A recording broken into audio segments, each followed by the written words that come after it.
Mata banyak orang sekarang sedang tertuju kepada Kejagung. Ada orang ini nih, masih ingat gak? Tom Lembong. Dia sudah pakai rompi tahanan Kejagung. Kasus korupsi, saudara. Kita lihat dulu nih. Ada pesan penting yang ingin saya sampaikan, saudara ya. Kita cek nih. Tur Penyidikan Jaksa Agung Muda bidang tindak pidana khusus Abdul Qohar mengatakan pihaknya telah memiliki alat bukti yang cukup untuk menetapkan Tom Lembong menjadi tersangka. Dan kita akan langsung bergabung dengan jurnalis Kompas TV, saudara Abel Insani di Kejaksaan Agung. Selamat malam, Abel. Abel. Selamat malam. Abel, Tom Lembong ini ditetapkan oleh Kejagung menjadi tersangka. Seperti apa sebetulnya kronologinya dan juga ceritanya hingga akhirnya Kejagung memilih untuk menetapkan menjadi tersangka Tom Lembong?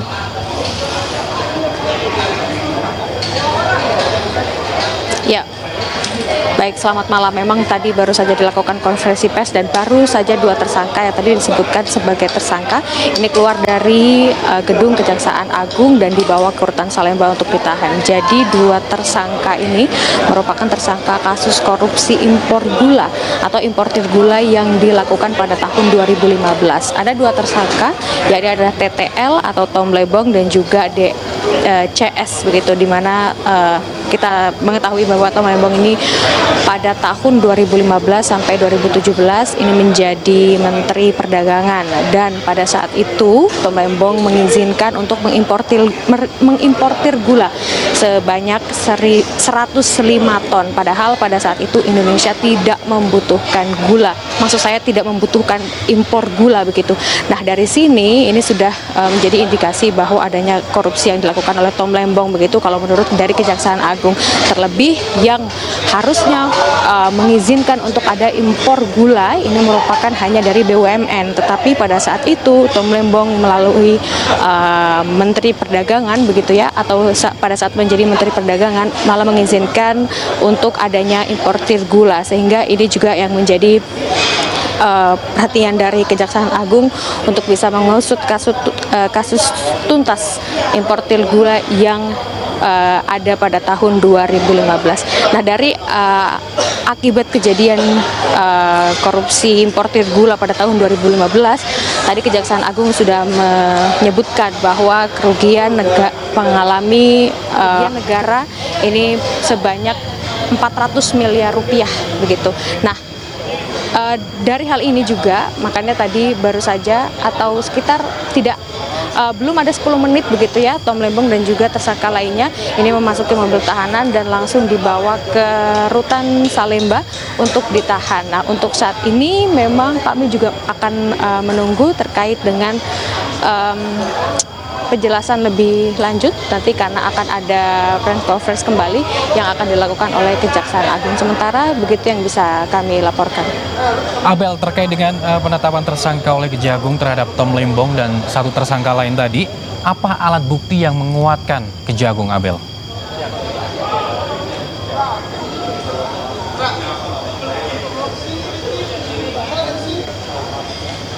Abel, masih mendengar suara saya, Abel? Dari Kejaksaan Agung ini sudah melakukan beberapa inspeksi begitu ya.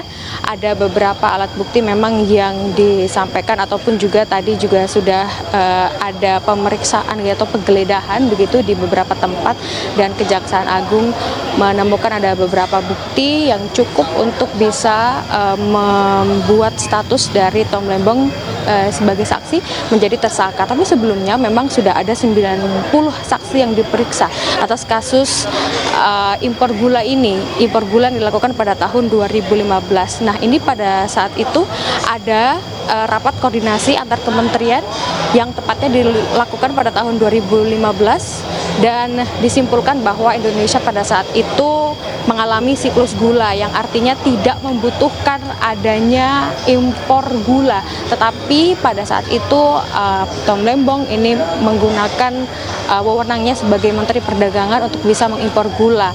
Nah, pada saat itu juga sebenarnya Indonesia tidak membutuhkan impor gula dan hanya BUMN saja yang boleh mengimpor gula. Nah, untuk saat ini itulah yang bisa kami sampaikan kali. Abel, tahan dulu, kita akan mendengarkan Kejaksaan Agung yang telah menetapkan mantan Menteri Perdagangan Thomas Lembong sebagai tersangka kasus dugaan korupsi impor gula. Dan kasus ini, saudara, bergulir saat Thomas Lembong ini menjadi Menteri Perdagangan tahun 2015-2016. Menurut Kejaksaan Agung, saudara, Thomas Lembong ini memberikan izin persetujuan impor gula kristal mentah 105.000 ton kepada PT AP. Impor itu dilakukan saat Indonesia surplus gula. Impor gula harusnya dilakukan oleh BUMN, namun Tom Lembong ini mengizinkan PT AP melakukan impor. Pihak Kemendak diduga menerbitkan persetujuan impor gula tidak sesuai dengan ketentuan. Selain itu, saudara, Kemendak disebut memberikan izin impor melebihi kuota. Pada tahun 2015, berdasarkan rapat koordinasi antar kementerian, tepatnya telah dilaksanakan pada tanggal 12 Mei 2015, telah disimpulkan bahwa Indonesia mengalami surplus gula sehingga tidak perlu atau tidak membutuhkan impor gula. Pada tahun yang sama, yaitu tahun 2015 tersebut, Menteri Perdagangan, yaitu Saudara TTR, memberikan izin persetujuan impor gula kristal mentah sebanyak 105.000 ton kepada PT AP, yang kemudian gula kristal mentah tersebut diolah menjadi gula kristal putih atau GKP. Sesuai dengan keputusan Menteri Perdagangan dan Perindustrian nomor 527 tahun 2004, yang diperbolehkan impor gula kristal putih adalah BUMN. Tetapi berdasarkan persetujuan impor yang telah dikeluarkan oleh tersangka TTL, impor gula tersebut dilakukan oleh PT AP. Oke, kira-kira ini persoalan politik atau bukan? Ini penting sekali. Dan alhamdulillah ditangkapnya sekarang, setelah proses pilpres selesai, setelah kemudian Tom Lembong tugasnya untuk membersamai Anies juga kemudian selesai. Bayangkan ketika kemarin musim-musim pilpres, si Tom Lembongnya ini ditangkap, apa yang terjadi? Framingannya seperti apa? Wah, ini politik nih. Wah, mengutuk rejim nih.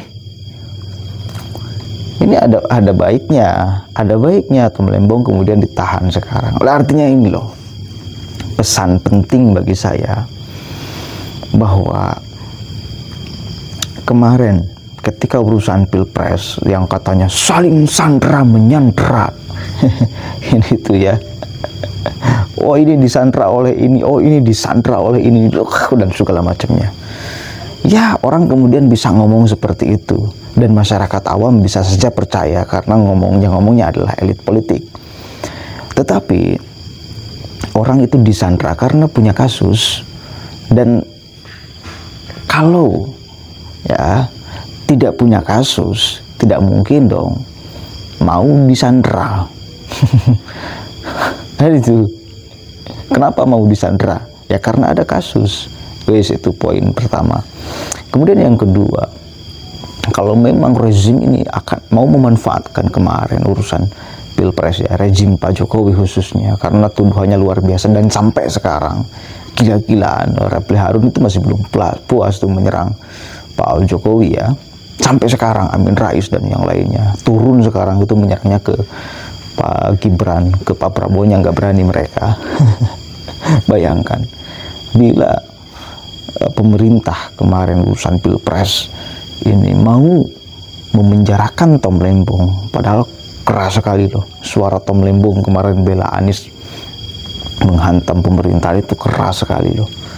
Bayangkan kalau memang mau ditahan, dia punya kasus, sudah selesai kelar.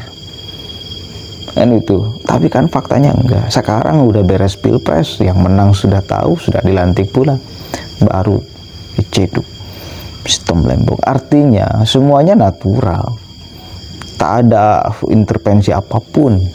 Ya ini penting. Udah paham sekarang, udah ngerti siapa Tom Lembong. Korupsi gula, kacau. Islah pantesan dicopot oleh Pak Jokowi. Orang nggak bener tuh, pantesan udah nggak dikerjakan oleh Pak Jokowi. Orang nggak bener ternyata Tom Lembong. Dan karena diberhentikan oleh, tidak dipekerjakan oleh pemerintah, menyerang lewat kemudian mendukung Anies Baswedan. Katanya akan solidkan, sampai sekarang Anies, apa Tom Lembong mendampingi Anies? Tinggal Formula E. Formula E belum. Kita akan tunggu. Biar tadi anggap ini persoalan politik, ini natural aja kesalahan gitu loh. Di prosesnya bukan di momentum politik lagi ya. Itu ya, kesalahan itu kan harus dibersihkan. Kita kan sepakat yang korupsi itu harus disikat habis, dan Pak Prabowo berkomitmen akan itu, dan kita akan dukung sama-sama. Islah, mudah-mudahan ada manfaatnya. Ganteng sekali ya Tom Lembong, pakai rompi itu. Kirain orang bener ngomongnya, sok paling bener kemarin soalnya. Assalamualaikum warahmatullahi wabarakatuh.